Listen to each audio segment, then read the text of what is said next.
내게 있다 하리로다. 아멘. 오늘 이 새벽 시간에도 아버지 앞에 나와 기도에 힘쓰시는 여러분들을 진심으로 환영하고 축복합니다. 오늘 우리가 나눈 시편 87편은 하나님의 거룩한 성 시온에 대하여 찬양하는 시입니다. 시편에 수록된 총 8편의 시온시 가운데 하나인 그러한 시입니다. 본 시의 저작 배경은 정확하게 알려지진 않았지만 히스기야 시대에 아수르의 18만 5천의 그 대군을 그 대군이 예루살렘을 에워쌌을 때 하나님의 천사가 아수르 군대를 전멸시킨 그러한 사건을 배경으로 한다는 견해와 또 바벨론 포로 생활을 마치고 돌아와 예루살렘을 재건하여 또 백성들에게 용기를 불어넣어 주기 위해 시온의 영광스러운 미래를 예언적으로 노래하는 것이다 라는 그러한 견해가 있는 그러한 시입니다. 아무튼 본 시는 거룩한 성 시온을 통하여 하나님의 열방에 대한 구원이 있을 것이다 라는 예언을 고라 자손 중 하나가 성령의 감동으로 기록한 시라고 볼 수 있습니다. 시인은 1절에서 이렇게 고백하며 시를 시작합니다. 그의 터전이 성산에 있으며 아멘. 여기서 터전이란 기초가 되는 곳을 의미하는 그러한 말이죠. 하나님께서 기초한 성읍이라는 의미를 가지고 있습니다.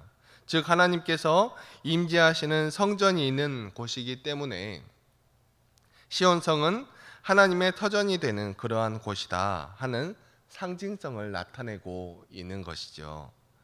시인은 지금 하나님의 터전이 있는 시온산을 향하여 성산이라는 표현을 사용하여 말하고 있습니다.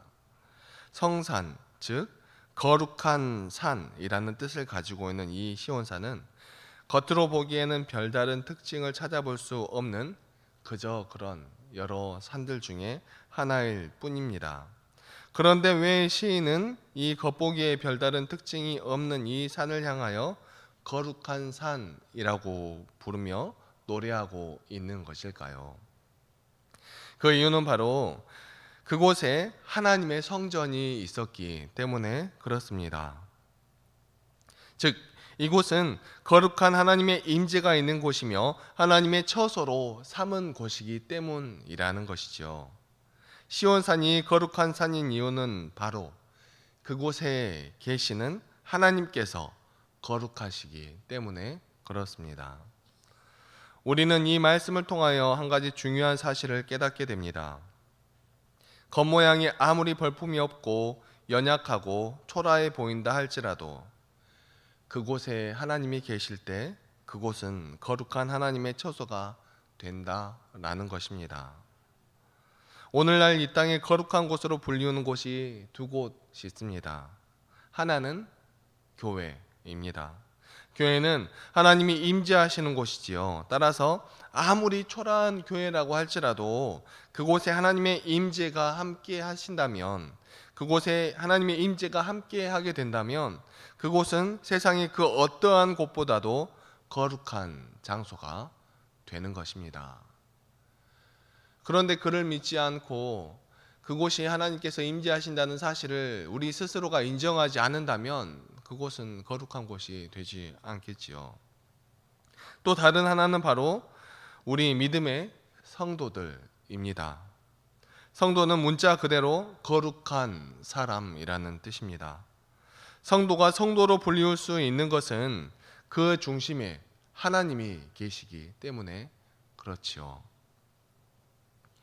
그렇기 때문에 성도의 모습이 어떠하든 높은 사람이든 낮은 사람이든 돈이 많은 사람이든 적은 사람이든 일에 치여 바쁘게 사는 사람이든 일이 좀 한가해서 교회에 얼굴도 자주 비치고 신앙생활이라고 불리우는 것을 열심히 하는 그러한 사람이든 직분이 높은 사람이든 낮은 사람이든 어떤 사람이든 모두 다 똑같이 그 사람이 정말 어떠한 삶 가운데 있는 그러한 사람이라든지 그러한 것과는 상관없이 그 사람 가운데 하나님이 계신다면 그것은 신실한 하나님의 성도가, 거룩한 하나님의 성도가 되는 것입니다. 그러나 한 가지 우리가 반드시 기억해야 할 것이 있습니다. 겉으로 아무리 화려한 교회라고 할지라도, 겉으로 아무리 뛰어난 그러한 성도라고 할지라도, 겉으로 아무리 거룩한 교회라고 할지라도, 겉으로 아무리 신앙생활을 열심히 하는 그런 성도라고 할지라도, 전도도 열심히 하고 하나님 아버지 앞에 죽도록 충성하는 것처럼 그러한 것처럼 보이는 성도라도 그 안에 하나님이 계시지 않는다면 그곳은 더 이상 교회도 아니요 성도도 아니라는 사실입니다. 여러분, 그렇다면 하나님이 그 안에 계신다라는 것은 어떻게 알 수 있을까요? 물론 겉모양만 가지고 우리는 판단할 수가 없지요. 그런데 그 일을 행하는 이유, 그 일을 통하여 나타나는 사랑의 열매, 그 일을 해 나아가면서 일어난 여러 가지 일들을 바라보면 그 사람이 무엇을 위하여 그 일을 행하는지, 어떠한 사역을 진행하는지 알 수 있겠죠. 사람을 살아가는 것이 목적이 아니라 어떠한 일들을 이루어가는 것이 목적이라면 사람을 아무렇게나 대할 수 있을 것입니다. 하지만 사람을 사랑해야 하기 때문에 하는 어떠한 일과 어떠한 사역이라면 사람을 사랑해야 하기 때문에 하는 일들이기 때문에 다른 사람들에게 온전히 대할 수밖에 없는 것이지요. 사랑하는 성도 여러분, 여러분은 어떻습니까? 여러 관례와 규범에 휩싸여서 다른 사람들을 대할 때 사랑으로 대하는 것이 아니라 관례와 규범으로 대하고 있지는 않았습니까? 하나님께서 우리에게 여러 가지 것들을 주신 이유가 무엇인가요? 다른 사람들을 사랑하라고 그런 것들을 주시었는데 우리는 사랑하라고 주신 그러한 것들을 가지고 다른 사람들을 헐뜯고 비난하고 손가락질하고 있지는 않았었습니까? 그런 우리의 모습을 돌아보아야 하는 것이지요. 사랑하는 성도 여러분, 우리 순천 은성교회가 주님 오시는 그날까지 언제나 하나님이 충만하게 임재하시는 성소가 되기를 간절히 소망합니다. 그리고 그 안에 모인 저와 여러분의 삶의 자리와 가정 위에 언제나 하나님께서 함께 하심으로 말미암아 거룩한 성도의 가정마다 하나님의 은혜와 복이 넘치도록 임하게 되기를 간절히 소망합니다. 2절에서 시인은 여호와께서 야곱의 모든 거처보다 시온의 문들을 사랑하시는도다 라고 고백하고 있습니다. 여기서 야곱의 모든 거처라는 표현은 이스라엘 백성들의 기업인 이스라엘의 온 땅을 나타냅니다. 그리고 시온의 문들이란 시온성, 즉 예루살렘 성을 나타내고 있는 말이지요. 즉 하나님은 이스라엘 모든 땅들 중에서 예루살렘을 특별히 더욱더 사랑하신다라는 그러한 말씀입니다. 사실 예루살렘이 하나님의 그 특별한 사랑을 받을 만한 다른 어떠한 특별한 것은 없습니다. 천혜의 요새로서 점령하기 힘들다는 점 외에는 한 나라의 수도로서 갖추어야 할 교통의 편리함이나 풍족한 자원을 갖춘 것도 아니고 아름다운 것이라거나 그러한 것도 전혀 아닙니다. 그럼에도 불구하고 하나님께서 특별히 예루살렘을 택하시어 그곳에 하나님의 성전을 세우시고 그곳을 하나님의 특별한 사랑으로 보살펴 주시는 것은 하나님의 전적인 주권이지요. 이는 열방 가운데에서 이스라엘을 택하여 하나님의 백성을 삼으신 것과 같으며 우리가 이 열방 백성들 가운데 택함을 받아 하나님의 거룩한 성도로 부름을 받아 이곳에서 함께 예배를 드리고 있는 것과 같습니다. 우리가 다른 이들보다 우월하기 때문에 우리가 다른 이들보다 더 착해서 믿음이 좋아서 우리를 이곳에 앉혀놓으신 게 아니라는 것입니다. 하나님께서 전적으로 우리를 선택하시고 우리를 불러내어 주시어서 부족하고 나약한 우리이지만 하나님을 알고 따르고 믿게 하여 주신 것이 우리에게 은혜라는 것입니다. 하나님의 은혜를 받은 우리가 하나님의 그 전적인 주권으로 인하여 나아가는 것은 우리의 어떠한 노력과 우리의 어떠한 것으로 인하여 받은 것이 아니고 전적인 하나님의 그 은혜로 받았다 하는 것이죠. 자격 조건이라고는 아무것도 가지지 못한 우리가, 죄인 되어 죽은 우리가 하나님의 사랑을 받고 누리는 성도의 자격을 누릴 수 있는 것 하나만으로도 우리는 엄청난 사랑을 받은 것이고 엄청난 은혜를 받은 것입니다. 사랑하는 성도 여러분, 이처럼 감히 갚을 수 없고 감당할 수 없는 은혜를 받은 우리가 하나님께 드릴 수 있는 것이 무엇이 있을까요? 온전한 예배, 감사와 기쁨으로 영광 돌리는 삶, 우리가 하나님께 드릴 수 있는 그 모든 것을 진심으로 정성으로 다해서 그 모든 것을 다해서 아버지께 드리는 우리의 귀한 복된 삶이 되시기를 간절히 소망합니다. 마지막 7절 말씀입니다. 노래하는 자와 뛰어노는 자들이 말하기를 나의 모든 근원이 내게 있다 하리로다. 아멘. 여기서 노래하는 자와 뛰어노는 자는 하나님 나라의 백성으로 등록된 자들, 즉 6절에 나오는 여호와께서 민족들을 등록하실 때 등록된 자들을 나타냅니다.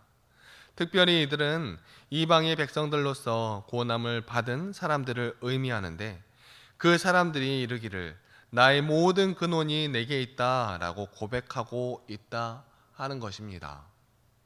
여기서 근원이라는 단어는 샘물 또는 그 샘의 근원을 의미하는 그러한 단어입니다. 복의 원천이라는 뜻을 가지고 있는 말이죠. 즉 이방의 백성들이 찬양하며 뛰놀며 고백하기를 내 복의 근원이 내 구원의 원천이 시온에 있다라고 고백하며 찬양하는 것입니다. 이 말은 오늘날로 말하면 무슨 말입니까? 우리들의 복의 근원이, 우리들의 복의 원천이 교회에 있다, 우리 성도들에게 있다라고 하는 것과 같은 맥락입니다. 그 말은 무슨 뜻입니까? 우리 주 예수 그리스도를 알고 그 은혜로 말미암아 구원을 받고 그 은혜로 말미암아 구원받은 우리의 삶이 변화되어 우리의 모든 관계들을 회복하는 그러한 놀라운 일들이 바로 복이라는 것이죠. 그러나 오늘날의 예루살렘을 바라보면 전혀 그 구원의 노래와 관계가 없어 보이는 그러한 모습이 되어 버렸습니다.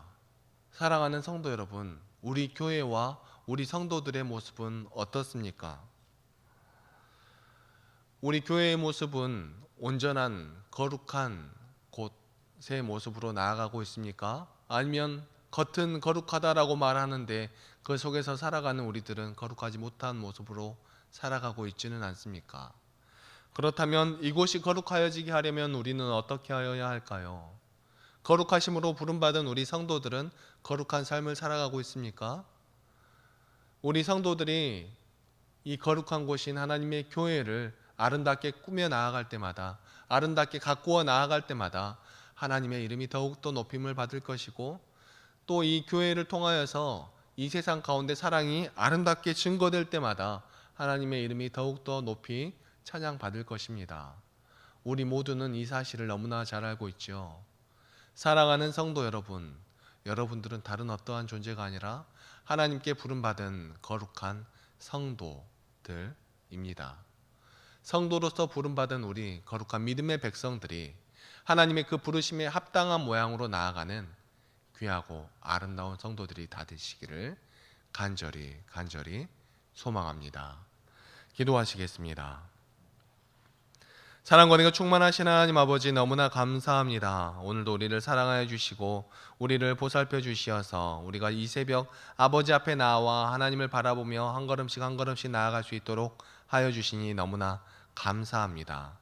정말 이 세상 가운데에서 세상의 잣대로 바라볼 때는 우리는 정말 다른 어떠한 사람과 비교할 것 없는 그냥 평범한 사람일 뿐입니다. 하지만 그런 가운데 우리를 택하여 불러주시고 우리를 특별히 사랑하여 주시어서 하나님을 알게 하여 주시고 하나님을 믿게 하여 주시고 하나님을 따르게 하여 주시고 거룩한 백성이라 성도라 칭함을 받게 하여 주시니 그 은혜에 너무나 감사합니다.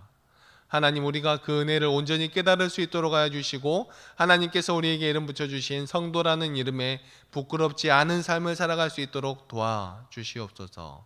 우리의 뜻과 우리의 마음으로 살아가려 하기보다는 하나님의 말씀을 중심으로 하나님께서 사랑하라 하신 하나님을 사랑하는 것과 우리의 이웃들을 사랑하는 그 모습으로 나아가는 우리 귀하고 아름다운 성도들이 다 되게 하여 주시어서 그를 통하여 하나님을 아는 그 지식이 온 땅에 충만하게 되어지게 하는 우리 믿음의 백성들이 되게, 정말 우리 성도들로 하여금 정말 복의, 세상의 모든 복들이 우리 성도들을 통하여서 정말 하나님의 아는 그 놀라운 지식이, 아름다운 복이 이 세상 모든 만물 가운데로 흘러나아가게 하는 믿음의 백성들이 다 될 수 있도록 도와주시고 인도하여 주시옵소서. 우리의 모든 삶을 아버지께 올려드리기를 간절히 소망하오며 이 모든 말씀 사랑이 충만하신 우리 주 예수 그리스도의 이름으로 기도합니다.